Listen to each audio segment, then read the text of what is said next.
오래간만이죠. 엄청 오래간만이네요. 한 달 만인 것 같아요. 거의요. 네. 제가 이렇게 그 개인적인 사정으로 이 꼰대 아이 꼰대 이 유튜브 방송을 하지 못했는데, 임원성 교수님이 그 다음 주에 1회를 하고 나서는 계속 이렇게 뭐죠? 휴방 상태, 소강 상태에 있는데, 개인적인 여러 가지 상황 속에서 헤어나오지 못하면서도 이 유튜브 방송 해야 되는데, 유튜브 방송 해야 되는데 라는 강박이 계속 있었습니다. 잘들 계셨나요? 네, 잘들 계셔야 됩니다. 예. 지난번에 제가 4주 전이죠. 그죠? 4주 전에 임원선 교수님과 방송을 하면서 그 다음 주는 열등감에 대해서 이야기해 보자고 그렇게 얘기를 한 거 혹시 기억들 하시나요? 열등감? 네네. 그리고 열등감에 대해서 무엇을 이야기해야 되나 이렇게 고민하다가 제가 어떤 일을 이제 당해서 그리고 오늘이 이제 4주가 지난 후에야 이렇게 혼자서 자리에 앉게 되었네요. 예. 제 얼굴 어떻게 보이시나요? 괜찮나요? 조금 회복이 될랑말랑하는 상태입니다. 완전히 회복되기는 되지는 않고요. 지난 4주간을 진짜 세상에 제가 태어나서 이러한 감정의 소용돌이, 그러니까 이것은 이제 육체적으로 혹은 이제 정신적으로 심리적으로 이런 소용돌이를 경험해 본 적이 없는 그런 상태 속에 있었습니다. 사람들이 보통 저를 볼 때 굉장히 강하게 보거든요. 제가 그 임원성 교수님이 혼자 진행한 방송을 보니까 저에 대해서 약간 언급을 했더라고요. 굉장히 강하신 분인 것 같은데 라는 표현으로 이렇게 시작을 해서 저희 사실은 이제 그 어떤 일이 저희 어머니가 하늘나라로 가셨거든요. 근데 그 일을 언급하면서 굉장히 슬픔에서 헤어나지 못하시고 계신다. 이렇게 표현을 하시더라고요. 예. 그래서 사람들은 저를 굉장히 강하게 보고 있고요. 저도 제가 굉장히 강한 줄 알았어요. 근데 어머님의 존재가 저한테는 굉장히 무의식적으로 큰 존재임을 하늘나라로 가시고 나니까 온몸으로 온마음으로 실감이 되는 거예요. 그래서 이 가슴 한켠이 뻥 뚫린 듯한 느낌. 그리고 그 가슴이 저의 온 정신세계와 온몸을 지배하고 있는, 그래서 머리로는 무엇을 해야 된다, 장례식을 마치고 무엇을 해야 된다라고 끊임없이 얘기하고 있지만은 아무것도 할 수 없는, 진짜 일생 동안 한 번도 이런 감정의 소용돌이 속에 이렇게 휘말려 본 적은 없는 것 같아요. 그래서 제가 지금 굉장히 일생 경험해보지 못한 소용돌이 속에서 이것이 의미하는 게 무엇일까라고 생각을 하면서 견뎌내고 있습니다. 그런데 이게 잘 견뎌질 수 있을지 어떨지는 잘 모르겠어요. 제가 굉장히 강한 사람이라고 생각했는데 강함은 사실은 가면이었더라고요. 내 안에 있는 어머니에게 의존적인 그 면을 의존적인 측면들을 감추기 위해서 만들어낸 거짓짜기, 가면이었더라고요. 근데 이제 그 가면을 벗고 그 가면 뒤에 숨어져 있는 아주 나약한 어머니의 그 치맛자락을 붙잡고 있는 아주 나약한 나를 이렇게 만나고 나니까 제가 모든 것이 그동안 이렇게 쌓아 올린 가면, 거짓자기들이 다 무너지고 마는 그런 상태입니다. 그래서 지금 제 머릿속에는 나는 누구인가? 나는 어디로 가야 되는가? 이런 혼란 속에 지금 쌓여 있습니다. 지금 이제 제 상태를 말씀을 드렸고요. 아마 조금씩 회복할 것으로 믿습니다. 조금씩. 그리고 회복된 나는 이전에 거짓 가면을 쓰고 강한 척하고 살았던 그 나와는 차이가 있지 않을까? 라는 기대도 살짝 해봅니다. 너무 무거웠나요? 이야기가? 오래간만에 만나서 너무 무거웠나요? 예. 열등감에 대해서 한번 이야기를 해보죠. 열등감에 대해서. 제가 강한 척 하는 것도 사실은 약한 열등감, 나약한 열등감에 대한 보상이겠죠? 그렇지 않을까요? 그러면 제가 그 열등감이 아니면 강한 척 할 필요가 없잖아요. 그렇지 않아요? 저는 제 자신에 대해서 지난번에 방송 때 학력 컴플렉스에 대한 이야기를 했거든요. 학력 컴플렉스. 제가 이렇게 학력이 높은 사람들 사이에서 굳이 제가 이 사회, 이 학력이 높은 거의 다 제가 지금 속한 이 대학이라는 조직사회는, 그리고 제가 만나는 사람들은 클라이언트 집단을 제외하고는, 그리고 사회복지사 제가 이제 교육해야 될 대상이 아닌, 교육을 해야 될 대상인 사람들을 제외하고 학교 집단에서 만나는 사람들은 거의 학력이 높은 사람들이죠. 그리고 사회적인 지위도 높은 사람들이죠. 근데 제가 학력에 대한 컴플렉스가 있으면서 굳이 왜 이 집단에 오고 싶어 했을까요? 참 아이러니하지 않아요? 그리고 여기 와서 학력 컴플렉스를 느끼고 있거든요. 제가 사실은 그 전에 이제 한 26년 동안 공무원 으로 근무를 했거든요. 거기는 공무원 중에서는 제가 근무했던 그 동료 집단에서는 거의가 고졸이에요. 거의가 고졸이에요. 대학교 나온 사람도 손을 꼽을 정도로 없었거든요. 근데 그 집단 속에서 제가 박사학위를 받았거든요.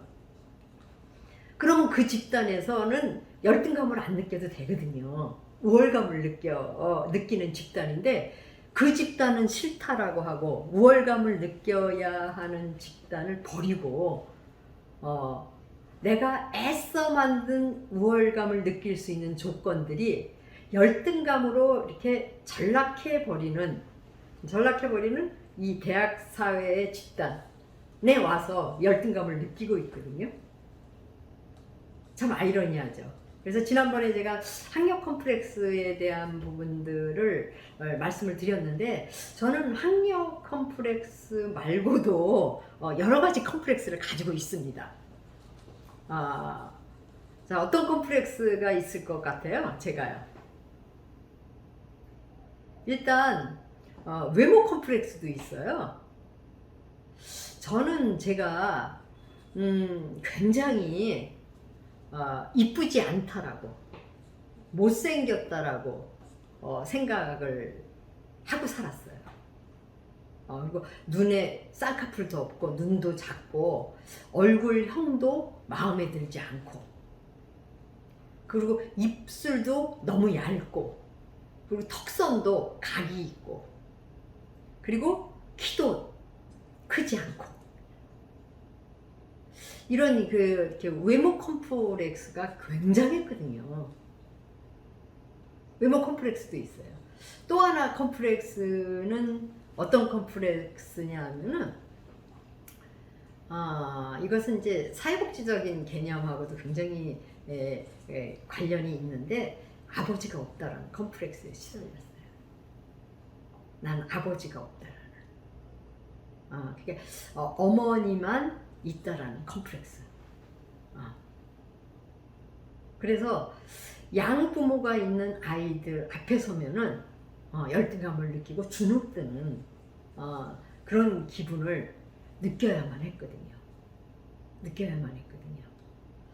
또 어떤 컴플렉스가 있을까? 제가 지금 얘기한 컴플렉스는 학력 컴플렉스, 외모 컴플렉스, 그 다음에 가족 컴플렉스.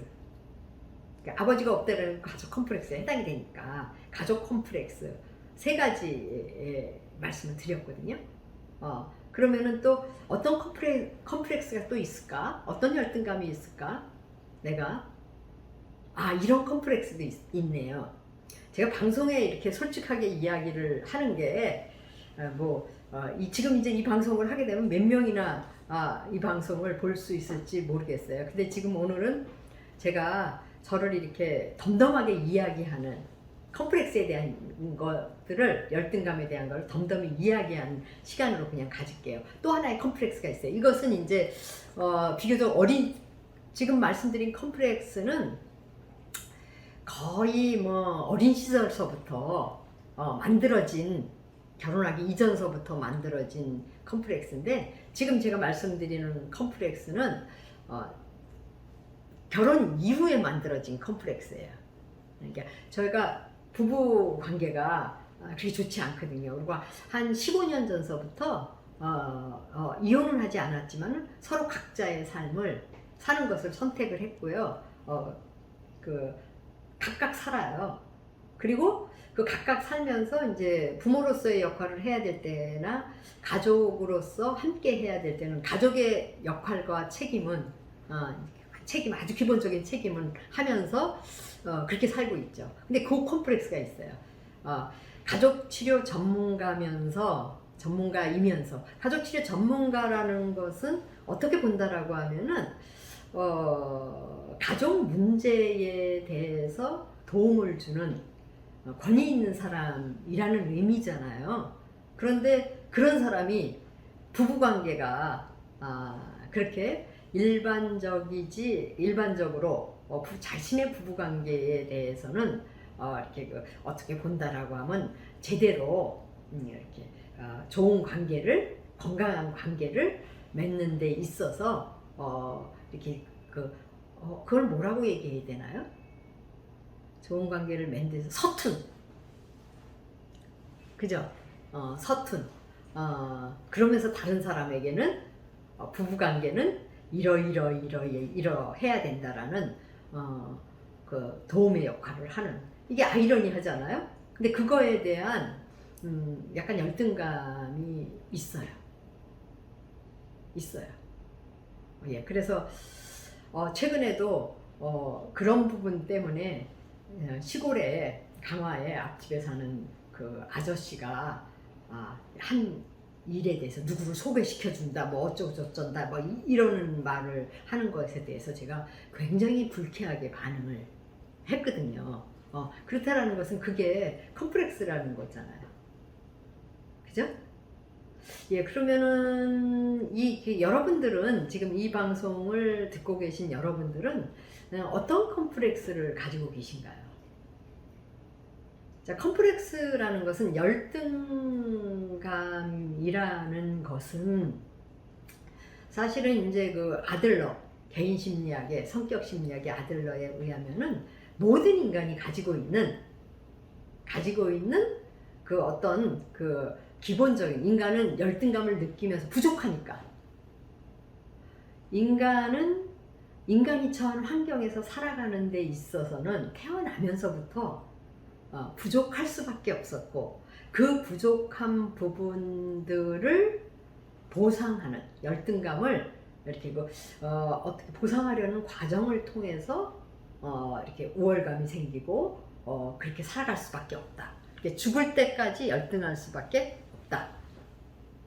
라는 이야기를 했어요.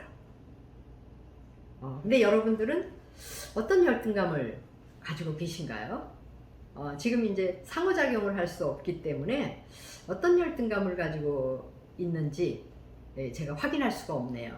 근데 지금 제 촬영을 도와주고 있는 이기루 PD에게 어떤 열등감이 있는지 한번 물어볼까요? 네. 저는 뭐 기본적으로 뭐 키도 외모에 들어간다 그러면 키에 대해서 일단은 제일 크게 있고요. 제가 다른 남자보다 키가 되게 작은 편이라서 그런 게 있고, 또 아버지가 또 목사님인 것 때문에 가족에 대한 컴플렉스도 있어요. 다른 뭐 사람들은 뭐 아버지가 목사님인 게 어떠냐 그러는데 저는 그거 자체로도 되게 스트레스거든요. 내가 왜 그 아버지 직업 때문에 제 행동에 제약을 받아야 되는가? 그래서 그런 것들이 좀 있고요.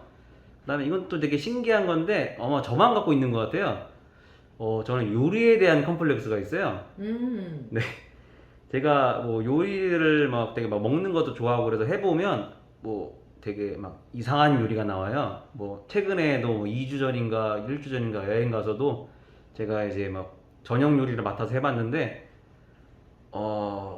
재료비는 3만 원이 들었는데 그 다 버렸어요. 그래서 요리 컴플렉스도 좀 있고, 그러니까 다 자존심이 제일 높다 보니까 나오는 것들인데 또 막 운전에 대한 컴플렉스도 있고요. 운전에 네. 네네네. 뭐 저는 좀 운전을 그래도 막 괜찮게 했다 생각을 하는데 다른 사람들이 이제 막 거칠었다 뭐 아니면 뭐 좀 잘못한 것 같다 그러면 그런 거에 대해서 하도 많이 듣다 보니까 운전죄를 잡는 것 자체도 혼자 운전하는 상관없어요. 누굴 태우는 거에 대해서 내 컴플렉스가 생겨가지고 그래서 이런 것들이 좀 컴플렉스가 있는 것 같습니다. 예. 근데 이기루 PD가, 이기루 쌤이 얘기한 컴플렉스는 제가 듣다 보니까 그 컴플렉스에 대한 부분들은 두려움, 불안이다라고 생각하는 것 같다라는 생각하는 것 같아요. 네. 그러니까 컴플렉스를 이야기할 때 무엇에 대한 불안함, 무엇에 대한 두려움, 불안. 그래서 그것에 대해서 그러니까 그걸 느끼지 않으려고 피하는 거죠, 그죠? 네, 그렇게 되죠. 근데 지금 이제 몇 가지를 외모 컴플렉스, 또 이제 그 아버지에 대한 컴플렉스, 또 요리 컴플렉스, 네. 운전 컴플렉스 이렇게 네 가지를 이야기했는데 저는 아버지에 대한 컴플렉스가 궁금하네요. 저는 아버지가 없다라는 것 때문에. 이게 이제 그 아버지가 없다라는 게 아버지가 돌아가셨으니까 저는 없다라는 게 내 잘못은 아니잖아요. 내 잘못은 아니잖아요. 그런데 이 내 잘못도 아닌 것 때문에 그 어떤 그런 이렇게 내가 외부로부터 경험해야 되는 이거는 차별, 편견 이것으로 인한 상처 일 것 같아요. 이건 열등감하고는 조금 별개라는 생각이 들어요. 그러니까 주위로부터 내가 선택할 수 없었던 부분들로 인해서 받아야만 하는 이거 상처인데 네. 이거는 열등감은 아닌 것 같아요. 이거는 아동기 외상으로 표현을 해야지 맞을 것 같아요. 그러니까 지금 이기루 선생님하고 둘이서 지금 열등감에 대한 이야기를 지금 하고 있는데 하다 보니까 열등감에 정확히 해당되는 것 이것이 무엇인가에 대한 부분을 우리 스스로가 한번 정리하는 시간이 필요할 것 같다라는 생각이 들었어요. 근데 저도 지금 학력 컴플렉스 이 학력 컴플렉스 같은 경우에도 이것도 상처예요. 저는 열등감은 아니라고 보네. 지금 얘기를 하다 보니까. 외부로부터 받았던 상처예요. 왜냐하면은 저는 이제 그 고등학교를 졸업을 하고 공무원을 시작을 했단 말이죠. 그리고 대학에 가고자 하는 열망인데 가정 형편상 직장을 다니면서 대학에 갈 수 있는 시골 면사무소 다니면서 대학에 갈 수 있는 그런 기회가 없는 거예요. 제가 20대 시절에는. 그래서 선택한 게 한국방송통신대학이었거든요. 그리고 방송통신대학은 지금은 어떨지 모르겠지만 그때 당시에는 졸업률이 0.01%였어요. 입학하는 사람은 많은데 졸업을 하기가 굉장히 어려운 학교였어요. 근데 맨 처음에는 2년제 대학이었다가 83년도서부터 그게 이제 4년제 대학이 된 거거든요. 그래서 2년제 대학에 전문학사죠, 그러니까요. 그거를 졸업을 했고, 그리고 이제 이따가 4년제가 됐을 때 3학년으로 편입을 해서 정말 직장 다니면서 죽을 힘을 다해서 제가 학사가 된 거거든요. 대학을 졸업을 한 거거든요. 근데 그게 진짜 저는 뿌듯해요. 그리고 그 방송통신대학의 졸업률이 낮기 때문에 졸업을 했다라는 것만도 굉장히 큰 인정을 받는, 그러니까 우월감을 느껴야 되는. 그런데 학교에 교수로 오면서 한국방송통신대학 출신이라는 것 때문에 한국방송통신대학 출신이어서 교수로 채용할 수 없다라는 그런 불이익을, 차별을 상처받았어요. 엄청. 그리고 교수들이, 여기 집단의 교수들이 이렇게 이제 와서 묻는 게, 인간관계, 보통 우리가 인간관계를 맺는데 친밀감을, 라포를 형성을 할 때 서로 공통점을 찾는 거잖아요. 예. 그 고향이 어디예요? 뭐 이런 거 묻는 데거나. 그죠? 지금 이제 이 PD하고 저하고 열등감 속에 아버지에 대한 컴플렉스가 있다라는 측면들이 지금 강하게 공감대가 형성이 되네요. 저는. 예, 그러니까 이게 사람들은 공통점을 통해서 친밀감을 느끼게 되거든요. 그래서 보통 보게 되면 어느 학교 나왔냐, 어디 출신이냐. 특히 남자들은 뭐 얘기해요? 군대 어디 나왔느냐? 그렇죠. 군대 갔다 왔냐? 네. 아니냐. 그리고 군대 어디냐? 육군이냐? 뭐냐? 그리고 거기서도 병과가 뭐냐? 이런 거 따지잖아요. 네. 그래서 군대 안 갔다 왔다 그러면은 이제 뭔가가 이렇게 군대 갔다 온 사람들하고 연합하는 게 더 쉽죠. 네. 예. 근데 이제 이 학교에 들어와 보니까 학교에서 교수들이 처음 만나가지고 하는 얘기가 어느 학교, 어느 대학 나왔냐고 그것부터 먼저 물어보는 거예요. 그래서 그전에는 상처를 받고 한국방송통신대학 나왔어요. 그러면은 한국방송통신대학이요? 이렇게 다시 한번 물어보는 거예요. 그러니까 제가 나중에는 사람들이 어느 대학 나왔냐 그러면은 방송통신대학은 빼고, 제가 동국대학교 석박사 나왔거든요. 동국대학교 나왔습니다. 이렇게 얘기들, 거짓말을 하는 거죠, 이건요. 그래서 그것 때문에 외부로부터, 그건 내 잘못은 아니잖아요. 방송통신대학이라고 처음 얘기했더니 주변 사람들이 그거에 대해서 평가절하하고, 그리고 제가 교수가 될 때도 방송통신대학 출신이기 때문에 교수가 되기 어렵다라는 그런 차별적인 측면들, 그건 상처예요. 상처네요. 근데 이 PD는 열등감 이야기한 것 중에 운전과 관련된 부분들, 옆에 있는 사람이 계속 그거에 대한, 내가 운전하는 패턴에 대해서 이야기하는, 지적하는 이 부분으로부터, 그것도 어떻게 보면 상처가 되는 거죠.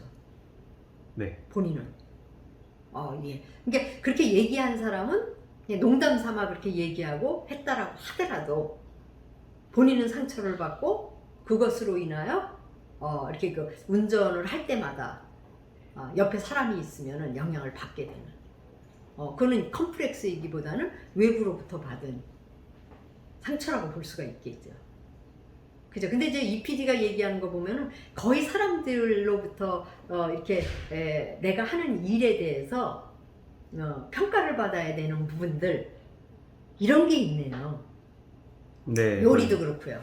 네. 예, 그러니까 오늘 이제 오늘은 사실은 4주 동안 방송을 하지 못하고 아주 용기를 내서 제가 일부러 이렇게 자꾸만 이렇게 지금 그 소용돌이 속에 있는데 계속 이렇게 되다가는 언제 회복할지도 몰라서 일부러 오늘은 임원선 교수님은 이제 그 일정이 있어서 참여하지 못하고요. 저 혼자라도 이렇게 참여를 한 것은 회복하고자 하는 약간 몸부림 때문에 이렇게 시작을 했거든요. 그래서 열등감에 대한 이야기를 두서없이 이야기를 했지만은 하나 오늘 방송을 통해서 나와 이 PD가 이 방송을 뭐 이렇게 즐겨보는 사람이 없다라는 가정하에 우리 둘에게만 의미가 있었네요. 왜냐하면 열등감에 대한 정의부터 새로이 해야 되고 우리가 열등감이라고 생각했던 것이 거의 외부로부터 평가에 의해서 우리 자신에 대해서 우리가 해온 일에 대한 평가로 인하여 상처받은 부분을 우리는 열등감이라고 생각을 하고 그리고 그것으로 인하여 영향을 받고 살아가고 있다라는 것, 그것을 알게 된 거, 그것만 해도 오늘 방송이 의미가 있네요. 다음 주서부터는 이 방송을 저희 강화도 힐링하우스 도예 공방에 세팅을 해서 집에서 방송을 녹화를 해서 방송을 하고 이제 편안하게 집에서 방송을 한번 해보려고 합니다. 그래서 방송 세팅이 돼야 되는데 이 PD가 방송 세팅을 언제 해줄지는 모르겠어요. 일단 이제 공방에 세팅이 됐고요. 그리고 좀 이제 그 방송에 좀 공을 좀 들이려고 해요. 이제부터는. 그래서 게스트 초대를 하고 임원선 교수님이 저보다 훨씬 바쁘신 분이어서 방송을 위해서 강화도로 오시는 거 어떻게 생각하실지는 잘 모르겠지만은 임원선 교수님도 오시게 해서 강화도에서 방송을 좀 하려고 합니다. 그리고 이 방송을 듣는 소수의 구독자들 몇 명인가요? 구독자가 지금? 60명 정도 됩니다. 대단하네요. 아마 이제 우리 학생들이 많이 들어온 것 같아요. 학생들이 이렇게 얘기를 해보니까 꼰대 아이 꼰대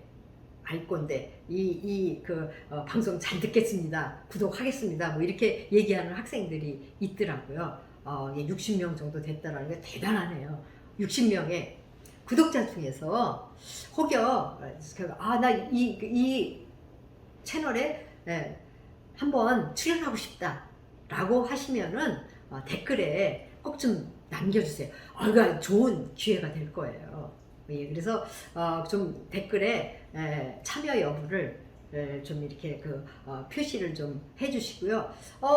이렇게 처음 나 출연하겠습니다. 이렇게 신청한 사람들에게는 제가 소정의 선물을 드리도록 하겠습니다. 네, 여러분 오늘 좀 길었나요? 지루했나요? 예, 꼰대 아이 꼰대 컨셉 중에 무엇에 해당이 되는지 모르겠네요. 제가 지금 이 방송을 하면서 처음에 이야기한 거는 제 상태를 이야기했고요. 제 상태를 이야기한 것은 뭐예요? 제 꼰대, 제 안에 있는 어린아이, 그리고 다시 회복하고자 하는 제가 가면으로 산 것은 아이 꼰대였고요. 그리고 어머니가 하늘나라로 가신 일을 계기로 해서 제 안에 있는 꼰대 아이를 만나게 된 것을 통해서 열등감에 대한 이야기를 했습니다. 네, 구독해 주시고요. 좋아요 꼭 눌러 주시고요. 게스트로 출연 신청 꼭 남겨주세요. 여러분 다음 주에 우리 만나고요. 저한테 기운 내라고 힘내라고 다시 회복하라고 좀 격려 좀 해주세요. 여러분 안녕.